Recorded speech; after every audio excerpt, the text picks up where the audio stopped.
الحمد لله رب العالمين والصلاة والسلام على سيد الأنبياء والمرسلين ومن تبعهم بإحسان إلى يوم الدين أما بعد. وقال الله تبارك وتعالى: ادفع بالتي هي أحسن فإذا الذي بينك وبينه عداوة كأنه ولي حميم. رب اشرح لي صدري ويسر لي امری واحلل عقدۃ من لسانی یفقهوا قولی.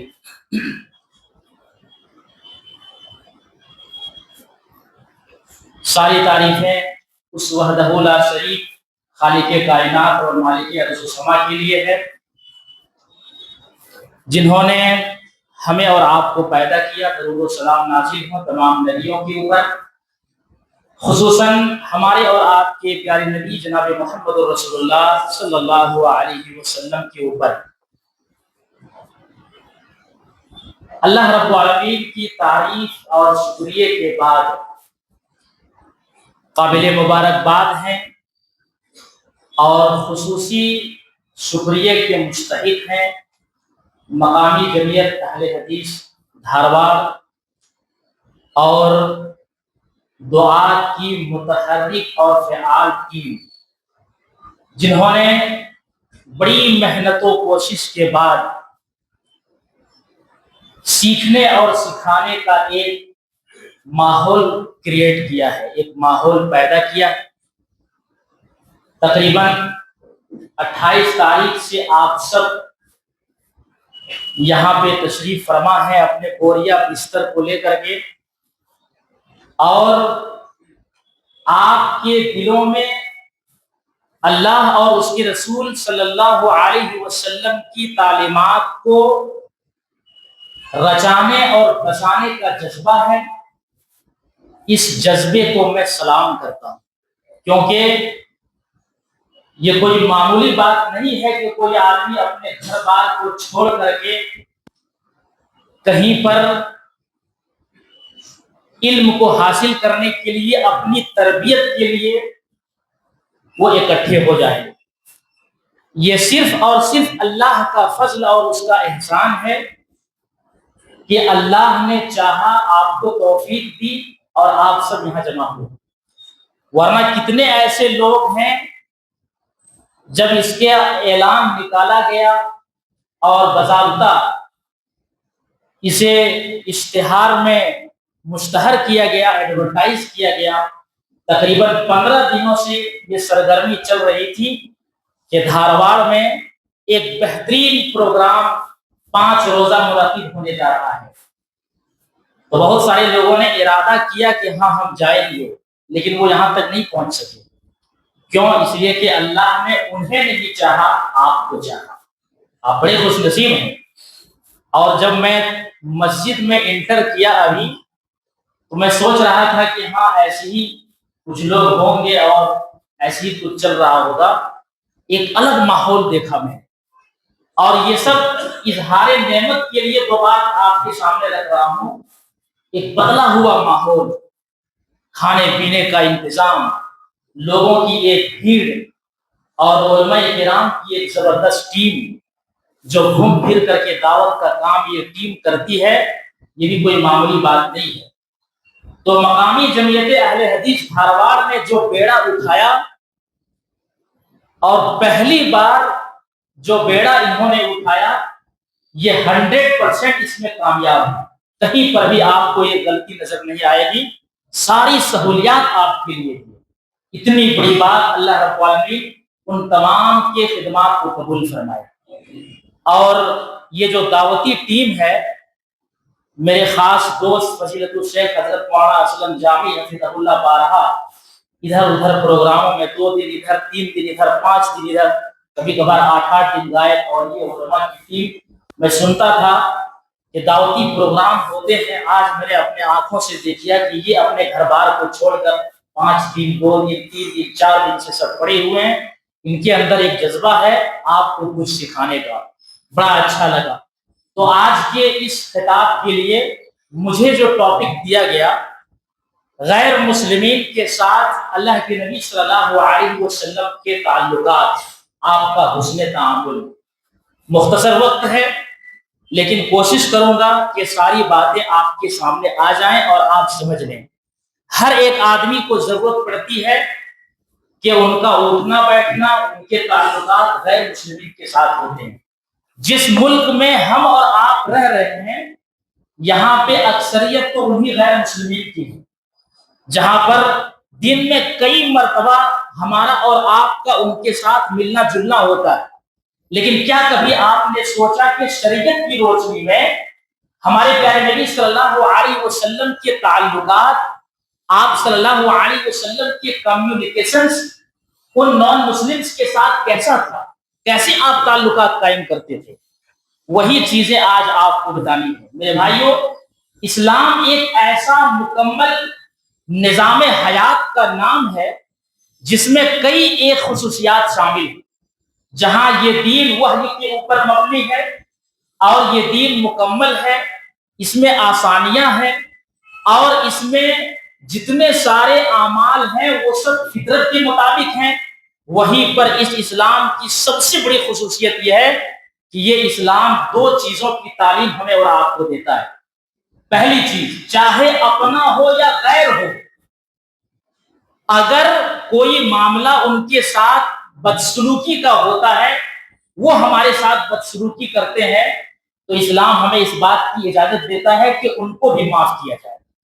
اور دوسری چیز یہ ہے کہ بحیثیت ایک مسلمان، اسلام کبھی اس بات کو آپ کو پرمیشن نہیں دے گا کہ اس کا دین الگ ہے، مذہب الگ ہے، دھرم الگ ہے، لیکن الگ ہونے کا مطلب یہ نہیں ہے کہ آپ مسلمان ہیں اور وہ غیر مسلم ہیں تو آپ اس کے ساتھ ظلم کریں۔ اسلام اس سے منع کرتا ہے کہ کسی بھی غیر مسلمین کے ساتھ ظلم نہ کیا جائے۔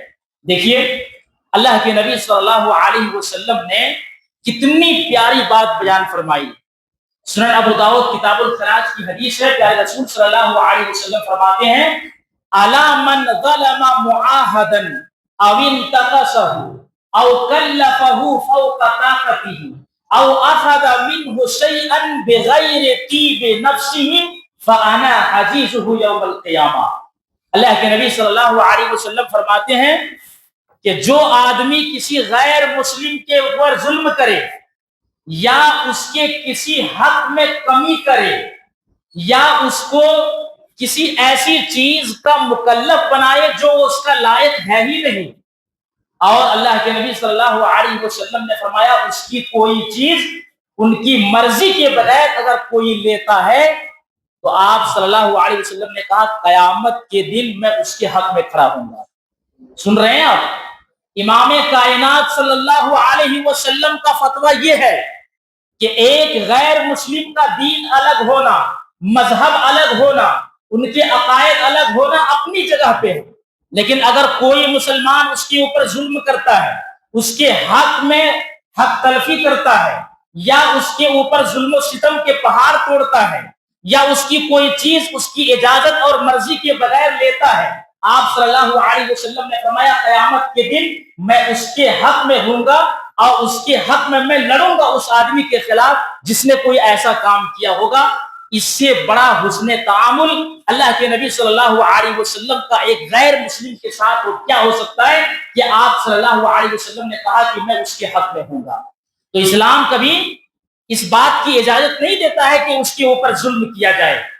پیارے رسول صلی اللہ علیہ وسلم کی تعلیمات ہمیں اور آپ کو یہ بتاتے ہیں کہ جہاں آپ صلی اللہ علیہ وسلم نے اپنی زندگی گزاری، اپنی آنکھ کو آپ نے کھولا، وہ ماحول پورا کفر اور شرک کا ماحول تھا۔ آج کچھ لوگ یہ سمجھتے ہیں کہ ہم جس ماحول میں رہ رہے ہیں یہ بڑا کٹھن ماحول ہے، لیکن میں یہ سمجھتا ہوں کہ یہ سب سے آسان ماحول ہے اس ماحول کے مقابلے میں جس ماحول میں اللہ کے نبی صلی اللہ علیہ وسلم نے آنکھیں کھولی۔ لیکن آپ نے بتایا کہ ایک غیر مسلم کے ساتھ کیسے حسن سلوک کیا جائے اور ایک غیر مسلم کے ساتھ کیسے تعامل کیا جائے، کیسے اس کے ساتھ تعلقات کو قائم کیا جائے۔ میرے بھائیوں، قرآن اس بات کے اوپر زور دیتا ہے کہ دین کے معاملے میں مذہب کے قبول کرنے میں کوئی زبردستی نہیں ہے۔ اور یاد کر لیجئے، ایک انسان کتنوں ہی گیا گزرا کیوں نہ ہو، مطلب یہ ہے کہ وہ شراب پیتا ہو، زنا کرتا ہو، سود کھاتا ہو، معاشرے کی ساری برائیاں اس کے اندر ہو، لیکن بات اس کے مذہب کی آئے گی، اس کے اپنے عقیدے کی آئے گی، تو ہر آدمی کو اپنے مذہب اور اپنے فیض سے والہانہ عقیدت و محبت ہوتی ہے۔ تو قرآن ہمیں یہ سکھاتا ہے کہ لا اکراہ فی الدین، دین کے معاملے میں کوئی زبردستی نہیں ہے، کسی کو کوئی زبردستی نہیں کی جائے گی۔ یہ اسلام ہمیں اور آپ کو سکھاتا ہے۔ قرآن تو یہ بھی کہتا ہے کہ جو آدمی کسی غیر اللہ کی پرستش کرتا ہو تو ایسے لوگوں کی معبودوں کو برا بھلا بھی مت کہا کرو، اور ایسے لوگوں کی معبودوں کو انسان برا بھلا نہ کہے، اسے گالی نہ دے، ورنہ کیا ہوگا، وہ لا علمی میں اللہ رب العالمین کو گالی دے گا، اللہ رب العالمین کو برا بھلا کہے گا، اور یہ کوئی مسلمان اس کو برداشت نہیں کر سکتا ہے۔ پیارے رسول صلی اللہ علیہ وسلم کو اللہ تعالیٰ نے سکھایا کہ آپ کو ایک غیر مسلم کے ساتھ یا کسی کے بھی ساتھ آپ کو کیسے رہنا ہے۔ ایک طریقہ یہ بتایا کہ کوئی جانی دشمن ہی کیوں نہ ہو، اگر انسان کا کوئی جانی دشمن ہے پھر بھی یہ حکم دیا گیا ہے کہ وہ اچھائی کے ساتھ اس کا دفاع کرے، اچھائی کے ساتھ اس کا ڈیفنس کرے۔ اللہ رب العالمین نے فرمایا ادفع باللتی ہی احسن، اچھائی کے ساتھ احسن طریقے سے خوبصورت انداز میں انسان دفاع کرے۔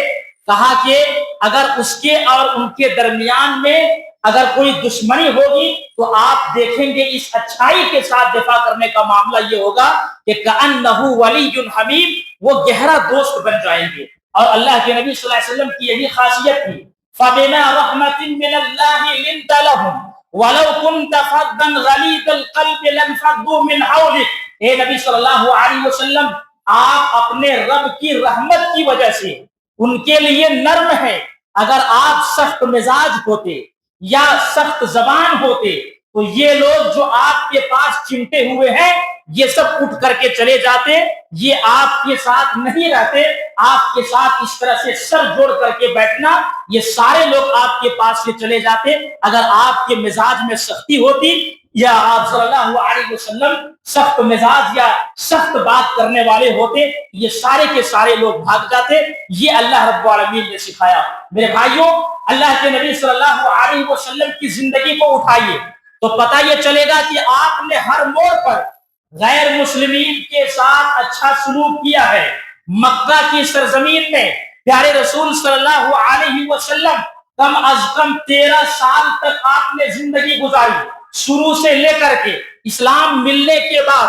تو پتہ یہ چلا کہ اسلام کے سائے میں آپ صلی اللہ علیہ وسلم آئے، وہ ایک الگ زمانہ ہے، اور اس سے پہلے کا جو زمانہ ہے کہ آپ صلی اللہ علیہ وسلم کو نبی اور رسول بنائے گئے، تو دونوں ادوار کو جب دیکھتے ہیں کہیں پر بھی آپ کو یہ نہیں ملے گا کہ آپ نے کسی غیر مسلمین کے ساتھ بدتمیزی کی ہو۔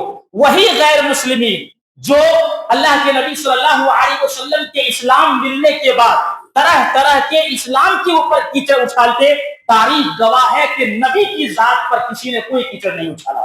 ہاں، اسلامی تعلیمات پر یا قرآن جو نازل ہو رہا تھا اس کے اوپر، وحی کے اوپر، ان تمام بنیادوں پر اس نے کیچڑ اچھالا، لیکن نبی کی جو ذات ہے، صداقت کے اوپر، حقانیت کے اوپر، امانت داری کے اوپر، سچ بولنے کے اوپر، یہ ساری خوبیوں کی وہ غیر مسلمین کی تعریف کرتے تھے۔ کیوں؟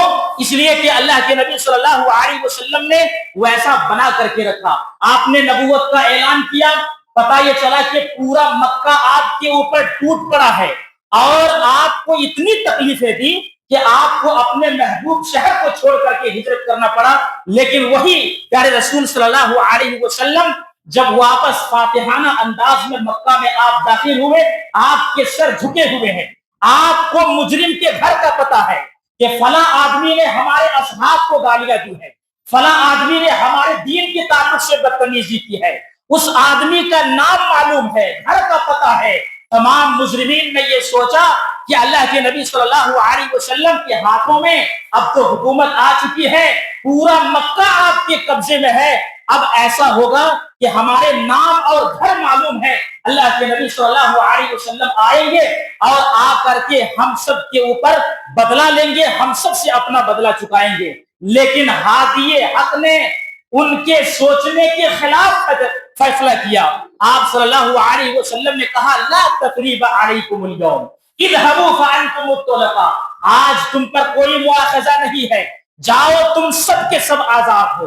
اکرمہ ابن ابی جہل جس نے اللہ کے نبی صلی اللہ علیہ وسلم سے دشمنی رکھنے میں اپنے باپ سے بھی آگے تھے، کوئی کسر نہیں چھوڑی تھی، جب اللہ کے نبی صلی اللہ علیہ وسلم کے پاس آئے گلے سے آپ نے لگایا، استقبال کیا، ویلکم کیا، آپ نے ان کے اس خطا اور ان کے اس گناہ کو جو نبی کے ساتھ انہوں نے کیا تھا آپ نے اسے معاف کیا۔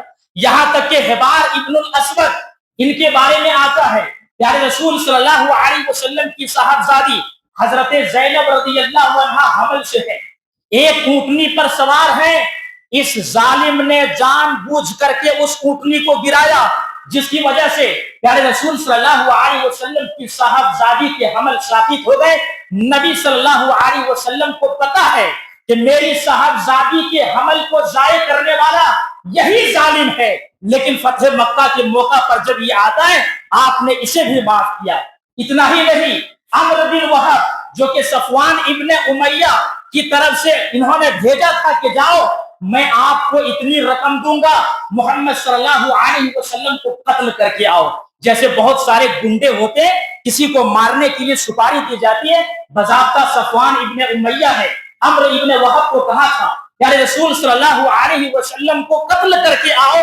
آپ صلی اللہ علیہ وسلم کو نام بھی معلوم ہے اور اس کا تعلق دین اور اسلام سے نہیں ہے، لیکن وہی اللہ کے نبی صلی اللہ علیہ وسلم جب آپ مکہ کی سرزمین پر داخل ہوتے ہیں آپ نے اس کی اس غلطی کو بھی معاف کیا۔ ابو سفیان جس نے کتنی ساری غلطیاں کی تھی، لیکن آپ نے ان کی غلطی کو معافی نہیں بلکہ آپ نے کہا جو ابو سفیان کے گھر میں داخل ہو جائے اس آدمی کے لیے بھی پناہ ہے، اسے بھی معافی ہے۔ یہ اللہ کے نبی صلی اللہ علیہ وسلم کی ذات ہے۔ سب سے زیادہ غیر مسلمین میں جس نے اللہ کے نبی صلی اللہ علیہ وسلم کو ستایا کفار و مشرکین کے ساتھ ساتھ یہودی لوگ تھے۔ یہودیوں کی بدبختی، دسیسہ کاری یا یہودیوں کی شر انگیزی سے پورا مسلم معاشرہ اس وقت لپیٹ میں تھا اور ہر ایک چھوٹی بات کو لے کر کے وہ اسلام کے خلاف کچڑے اچھالا کرتے تھے۔ وہی یہودی جب ایک کفار مشرکین میں سے ایک جنگ ہوتی، چاہے غزوہ بدر ہو، غزوہ احد ہو، یہ مکہ کی سرزمین میں جا کر کے باضابطہ راتوں رات ان کے کانوں میں یہ بات ڈالتے، ہم تمہارے سپورٹر ہیں، آگے بڑھو، محمد اور اصحاب محمد کو ختم کر کے آؤ، ہم اندر اندر سے آپ کی پشت پناہی کر رہے ہیں، کیا چاہیے آپ کو؟ انہی یہودیوں نے اللہ کے نبی صلی اللہ علیہ وسلم اور آپ کے اصحاب کو اس اسلام کو مٹانے کی بات کی۔ پیارے رسول صلی اللہ علیہ وسلم جب مدینہ پہنچے سب سے کٹر دشمن کے ساتھ آپ نے کیا سلوک کیا؟ آپ صلی اللہ علیہ وسلم نے بٹھایا، سامنے یہودی موجود ہیں اور ادھر اللہ کے نبی صلی اللہ علیہ وسلم کے اصحاب ہیں، آپ نے کہا کہ یہودی اور مسلمان دوستانہ تعلقات رکھیں گے، یہودی کے اوپر اگر کوئی حملہ کرتا ہے مسلمان مل کر کے اس کا سامنا کرے گا، مسلمان کے اوپر کوئی حملہ کرتا ہے یہودی بھی مل کر کے اس کا سامنا کریں گے، مدینے کے اوپر اگر کوئی باہر کی طاقت حملہ کرتی ہے تو دونوں مل کر کے ڈیفنس اور دفاع کریں گے۔ اس سے پتہ یہ چلا کہ دشمن اپنی جگہ پہ ہے، لیکن آپ صلی اللہ علیہ وسلم نے اس کے ساتھ جو تعلقات قائم کیے، اس سے پتہ یہ چلا کہ غیر مسلمین کے ساتھ پیارے رسول صلی اللہ علیہ وسلم کا تعلق، آپ صلی اللہ علیہ وسلم کا کمیونیکیشن اتنا بہترین ہے کہ وہی لوگ جو پہلے اسلام کے مخالف تھے، نبی صلی اللہ علیہ وسلم کے مخالف تھے، بعد میں چل کر کے جب اسلام قبول کیے تو اسلام کے سب سے بڑے ہیرو بن کر کے نکلے۔ کیوں؟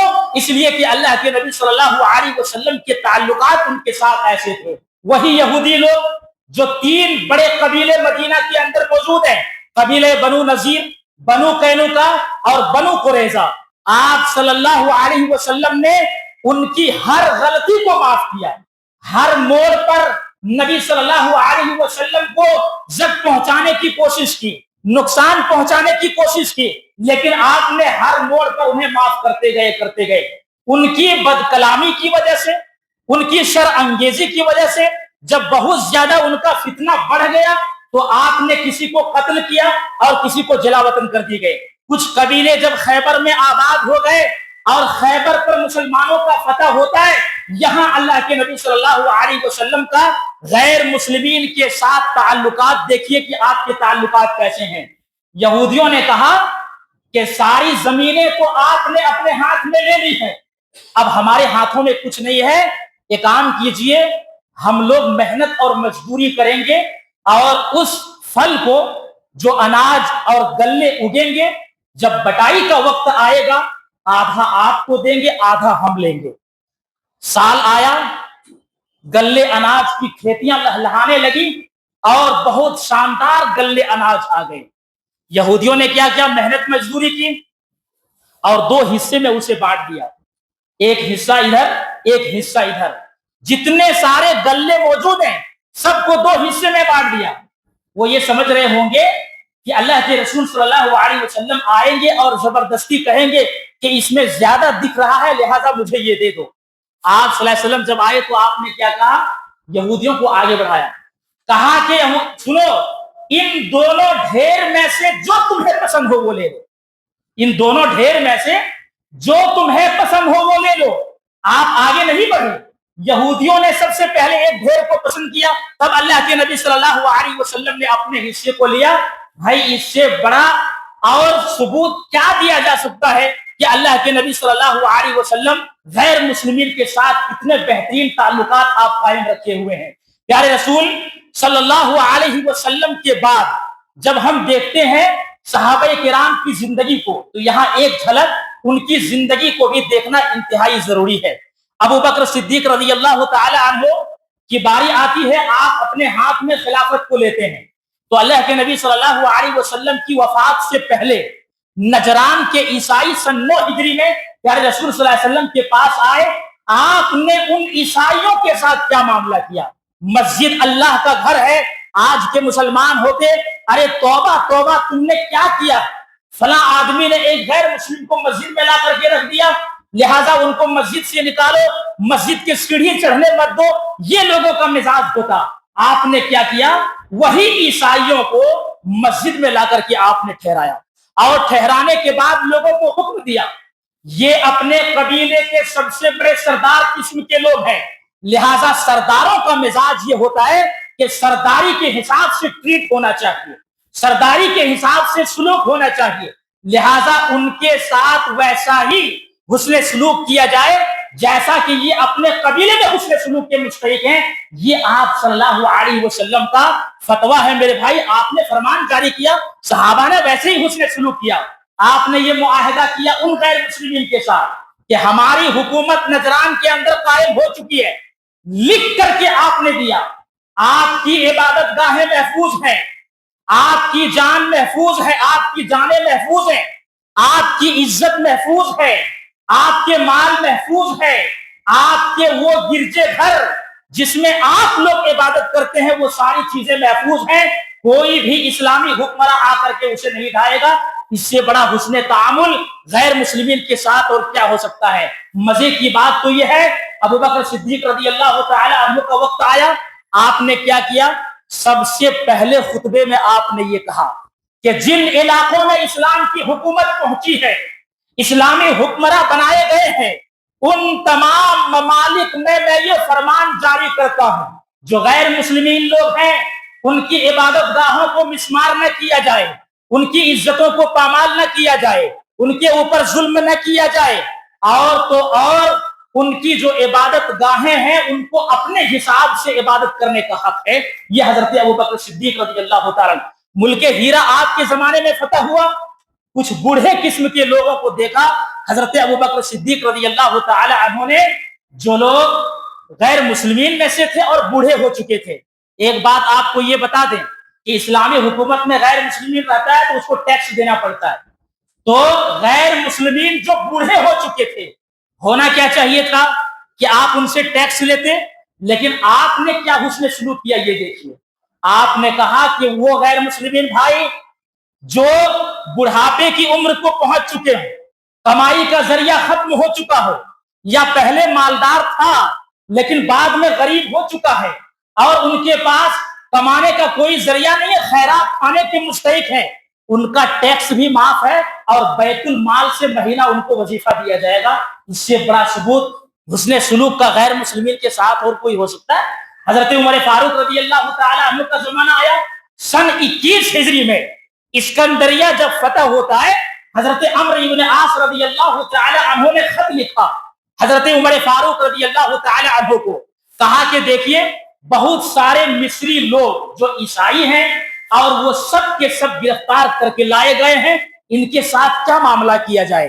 حضرت عمر فاروق رضی اللہ تعالیٰ عنہ نے کہا کہ سنو، ان لوگوں کو سامنے بٹھاؤ اور بٹھانے کے بعد میرا یہ خط پڑھ کر کے سناؤ، یہ لیٹر پڑھ کر کے سناؤ۔ وہ لیٹر میں کیا لکھا تھا؟ حضرت عمر فاروق رضی اللہ تعالی عنہ نے یہ لکھا تھا کہ سنو، مذہب کی قبول کرنے میں تمہارا اختیار ہے، اگر تم چاہتے ہو تو اسلام قبول کرو، اور اگر یہ چاہتے ہو کہ اپنے دین عیسائیت کے اوپر قائم رہو تو تم اپنے عیسائیت کے اوپر قائم رہو، کوئی تمہارے اوپر زور زبردستی نہیں کرے گا۔ جب حضرت عمرو بن عاص نے یہ لیٹر پڑھ کر کے سنایا، بہت سارے عیسائی لوگوں کی آنکھوں میں آنسو آ گئے۔ انہوں نے کہا اشہد ان لا الہ الا اللہ واشہد ان محمدا عبدہ ورسولہ، کلمہ پڑھا اور کلمہ پڑھ کر کے مسلمان ہو گیا۔ اور جو لوگ اپنی عیسائیت کے اوپر قائم رہتے وہ پادری لوگوں کی طرف چلے جاتے، اور جو لوگ مسلمان ہوتے وہ حضرت عمرو بن عاص کی طرف آ جاتے۔ سن 22 ہجری کے اندر آذربائیجان کو فتح کیا حضرت عمر فاروق رضی اللہ تعالیٰ عنہ نے۔ وہاں کے حکمراں کو بھی آپ نے یہی لیٹر لکھا، ان کی جانیں، ان کی عزت، ان کے مال، ساری چیزیں محفوظ ہیں، ان کے گرجے بھی محفوظ ہیں، کسی کو منہدم نہیں کیا جائے گا۔ اور تو اور جب یورپی ممالک میں، یورپین جو کنٹریز ہیں، وہاں پر غیروں کا جب قبضہ ہوا، وہی یہودی، وہی عیسائی، جو یہودی اور عیسائی کو بہت زیادہ ظلم و ستم ان کے اوپر ڈھائے گئے، تو ان تمام یورپین اقوام نے کہاں پہ آ کر کے پناہ لی؟ مسلمانوں کے ممالک میں، جو اندلس وغیرہ ہے، سارے لوگ آئے اور مسلمانوں نے کھلے دل سے اس کا استقبال کیا۔ تمام مسلمانوں نے انہیں گلے سے لگایا، یہ ہمارا اسلام ہے۔ حضرت عثمان غنی رضی اللہ تعالیٰ عنہ کے زمانے کو لے لیجیے، حضرت علی کے زمانے کو لے لیجیے، حضرت علی کو قتل کرنے والا معلوم ہے کہ فلاں آدمی نے حضرت علی کو قتل کیا، آپ اس بستر پہ لیٹے ہوئے ہیں، زخمی حالت میں ہیں، ان کو لایا جاتا ہے، اور لانے کے بعد حضرت علی نے دیکھا کہ یہی آدمی ہے جس نے مجھے قتل کیا ہے۔ آپ نے کیا کہا معلوم ہے؟ کہا دیکھو ان کو اچھے سے کھلاؤ اور ان کے ساتھ اچھائی کا معاملہ کرو، اگر میں بچ گیا تو قصاص اور بدلہ لینے کا یا معاف کرنے کا میں حق رکھتا ہوں، اگر میں انتقال کر گیا تو ان سے جو بدلہ لو گے تو ہلکا بدلہ لینا۔ یہ کیا ہے؟ آپ دیکھ رہے ہیں کہ حضرت علی رضی اللہ تعالی عنہ کا کیسا تعامل اور حسن سلوک ہے۔ یہ بھی بتانے کی بات ہے میرے بھائیوں، جتنے سارے صحابہ ہیں، یہ تو 4 صحابہ کی کچھ مثالیں آپ کے سامنے پیش کر دی۔ ولید ابن عبد الملک کے زمانے میں ایک مسلمان نے عیسائی کا ایک گرجا ہتھیا لیا، ہڑپ لیا، مطلب یہ ہے کہ کسی بھی اعتبار سے ایک گرجے کو اپنے قبضے میں لے لیا۔ حضرت عمر ابن عبدالعزیز رحمہ اللہ کا جب زمانہ آیا، آپ کو پتا چلا، فوراً اس مسلمان کو بلائے، تم نے کسی عیسائی کا گرجا کیوں لیا؟ یہ ظلم ہے، لہذا واپس کرو۔ فوراً اس عیسائی کو وہ گرجا واپس کیا گیا۔ میرے بھائیوں دیکھیے مسلمانوں کا اور ہمارے اسلاف کا غیر مسلمین کے ساتھ کیسا حسن سلوک ہے۔ لیکن حسن سلوک الگ چیز ہے اور عقیدے سے کمپرومائز کرنا الگ چیز ہے۔ اب آخری بات میں آپ کے سامنے عرض کروں گا کیونکہ وقت کافی ہو رہا ہے۔ مسلمانوں کے ساتھ، غیر مسلمین کے ساتھ حسن سلوک کی جو مثالیں آپ کے سامنے دی گئی ہیں، اس سے پتہ کیا چل رہا ہے کہ غیر مسلمین کے ساتھ اچھا سلوک کیا جائے گا۔ لیکن یاد کر لیجئے، ہمارے معاشرے کے اندر غیر مسلمین کے ساتھ تعلقات کا جو مفہوم بیان کیا جاتا ہے وہ بالکل رانگ ہے۔ وہ کہتے ہیں کہ تھوڑا ہم جھکیں گے، تھوڑا آپ جھکیے، تھوڑا لے دے کر کے معاملہ کیجئے، آپ ہمارے عید بقرعید پہ آئیے، ہم آپ کی دیوالی پہ جائیں گے، آپ کے گنیش پتی پہ جائیں گے، آپ کے درگا پوجا پہ جائیں گے۔ اس طرح کا معاملہ مسلمانوں نے اپنا لیا۔ یہ اسلام کا فرمان اور یہ اسلام کا اصول نہیں، یہ انتہائی درجے کی منافقت ہے۔ اور اسی پر جو آدمی اگر مرتا ہے، اس پر اگر کسی کا خاتمہ ہوتا ہے تو وہ سوئے خاتمہ کے شکار ہوگا، کیونکہ کہیں پر بھی اسلام نے غیر مسلمین کے ساتھ جو حسن سلوک کرنے کا حکم دیا ہے، ان کے عقیدے سے کمپرومائز نہیں کیا جائے گا۔ اسلام یہ کہتا ہے کہ ایک آدمی کا ایمان اس وقت تک مکمل نہیں ہوگا جب تک کہ مکمل طور پر طاغوت کا وہ انکار نہ کر دے. فَمَن يَكْفُرْ بِالطَّاغُوتِ وَيُؤْمِن بِاللَّهِ فَقَدِ اسْتَمْسَكَ بِالْعُرْوَةِ الْوُثْقَىٰ لَا انفصام لَهَا.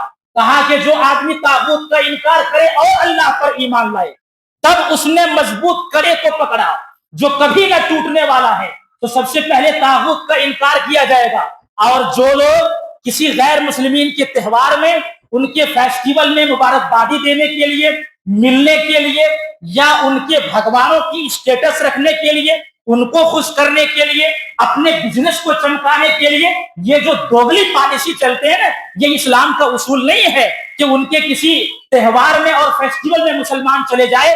یاد کر لیجئے غیر مسلمین کے ساتھ حسن سلوک کا یہ مطلب قطعا نہیں ہے, کیونکہ اسلام ہمیں اس بات کی تعلیم دیتا ہے کہ غیر مسلمین کے ساتھ حسن سلوک تو کیا جائے گا, لیکن اس کے کسی کلچر کی, اس کے کسی عقیدے کی, اس کے کسی دین کے حصے کی کبھی بھی پابندی نہیں کی جائے گی, اس کی اطاعت اور فرما برداری نہیں کی جائے گی. اللہ رب العالمین نے قرآن کریم کے اندر فرمایا وَلَا تَرْكَنُوا إِلَى الَّذِينَ ظَلَمُوا فَتَمَسَّكُمُ النَّارُ. جن لوگوں نے اللہ اور اس کے رسول کے راستے سے ہٹ کر کے اپنے اوپر ظلم کیا اس کی طرف تم مت جھکو, اگر تم جھکو گے تو جہنم کی آگ تمہیں آ کر کے پکڑ لے گی. اور یاد کر لیجئے قرآن یہ بھی کہتا ہے یا ایھا الذین آمنوا لا تتخذوا اليهود والنصارى اولیاء بعضهم اولیاء بعض ومن يتولهم منکم فانه منهم. کہا اے وہ لوگوں جو ایمان لائے ہو, یہود و نصارہ کو اپنا دلی دوست نہ بناؤ, اپنا دلی دوست اور جگری دوست نہ بناؤ, وہ آپس میں ایک دوسرے کے مددگار ہیں. جو آدمی ان کے ساتھ ایسا کرے گا, دوستی کو بڑھائے گا, قلبی تعلقات کو بڑھائے گا, تو یاد کر لیجئے ان کے کسی کلچر یا ان کے کسی عقیدے کی پیروی کرتے ہوئے ادھر اگر وہ مڑے گا کہا وہ انہی میں سے ہے. تو پتہ یہ چلے گا کہ قرآن نے یہود و نصارہ کے ساتھ دوستی سے ہمیں روکا ہے, لیکن پھر نبی کی تعلیمات یہ ہے کہ ان کے ساتھ حسن سلوک کیا جائے. اس کا کیا مطلب ہے؟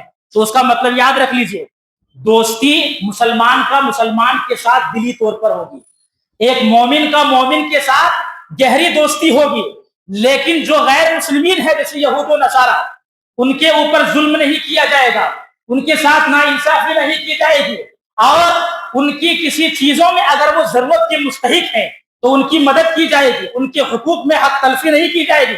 یہ ان کے ساتھ اچھے تعلقات کا مفہوم ہوتا ہے.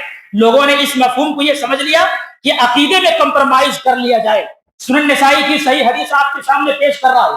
حضرت جریر رضی اللہ تعالی عنہ کہتے ہیں اتیت النبی صلی اللہ علیہ وسلم وهو یبایع, آپ صلی اللہ علیہ وسلم بیعت لے رہے تھے, میں نبی کے پاس آیا, کہا اللہ کے نبی صلی اللہ علیہ وسلم ابسط یدک حتی ابایعک واشترط علی, آپ اپنے ہاتھ کو آگے بڑھائیے تاکہ میں آپ کے ہاتھ پر بیعت کروں, اور آپ جو ہے شرط اور کنڈیشن لگائیے.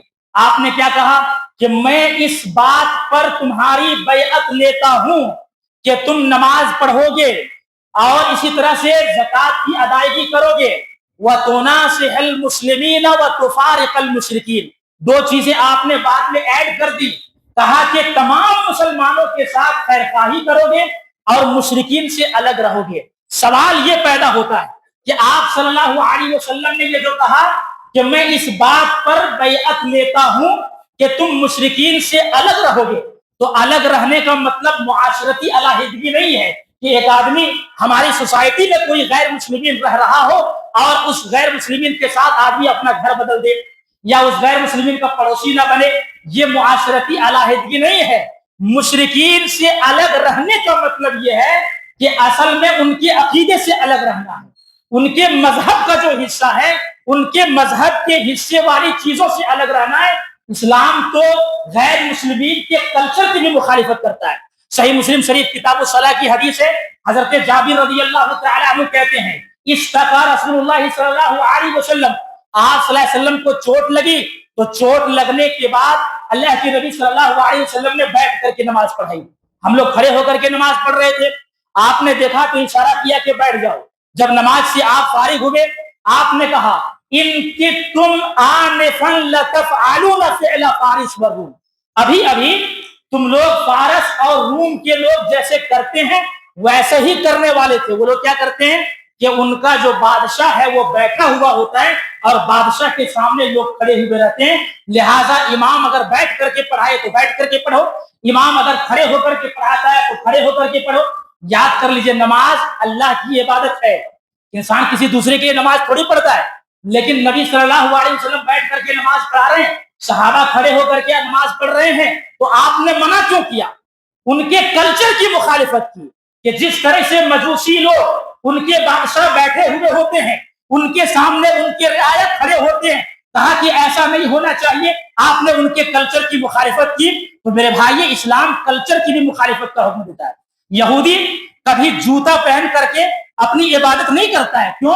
اس لیے کہ ان کے دین سے جڑی ہوئی ایک بات یہ ہے.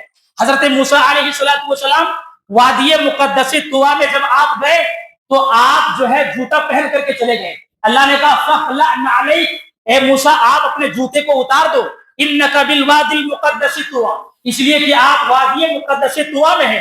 اس دن سے یہودی لوگ جوتا پہن کر کے عبادت نہیں کرتے ہیں. جب اللہ کے نبی صلی اللہ علیہ وسلم کو پتا چلا, آپ نے کیا کہا معلوم ہے؟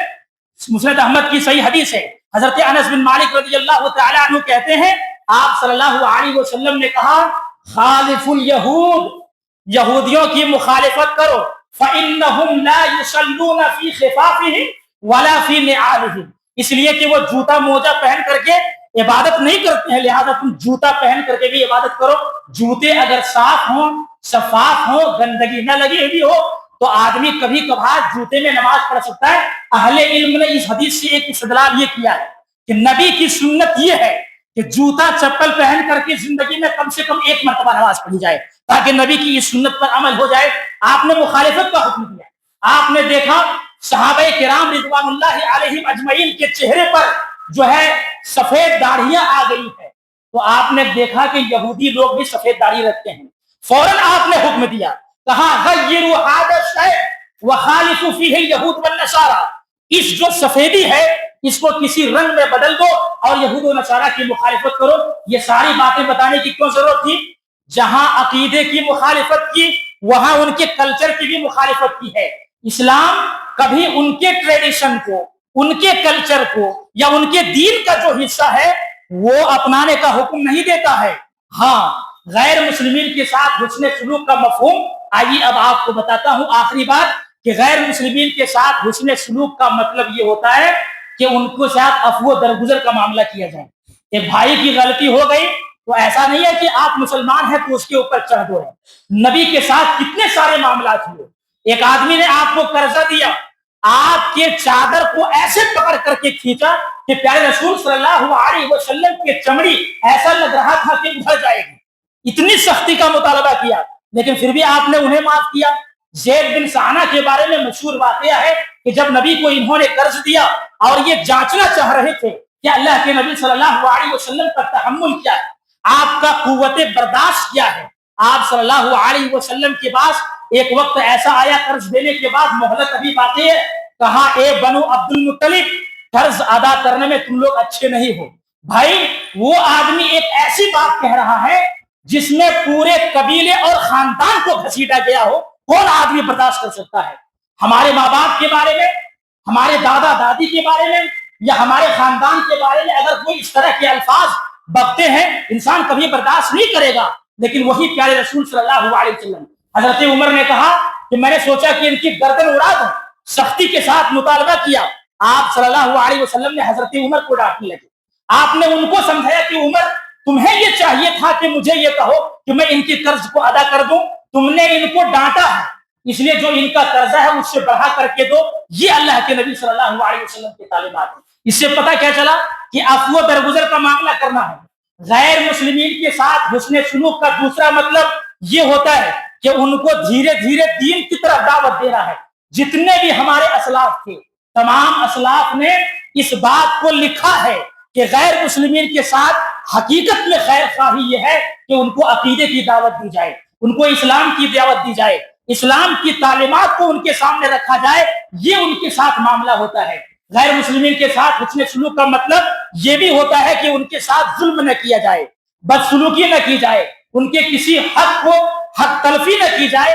یہ سارے مفہوم اس میں شامل ہوتے ہیں جو اس ٹاپک کا ہمارا یہ مقصد تھا کہ غیر مسلمین کے ساتھ حسن سلوک کیا ہے، جس میں ہم نے یہ دیکھا کہ اللہ کے نبی صلی اللہ علیہ وسلم کے تعلقات کیسے تھے، قرآن کیا کہتا ہے، حدیث کیا کہتی ہے، اور اس کا صحیح مفہوم کیا ہے۔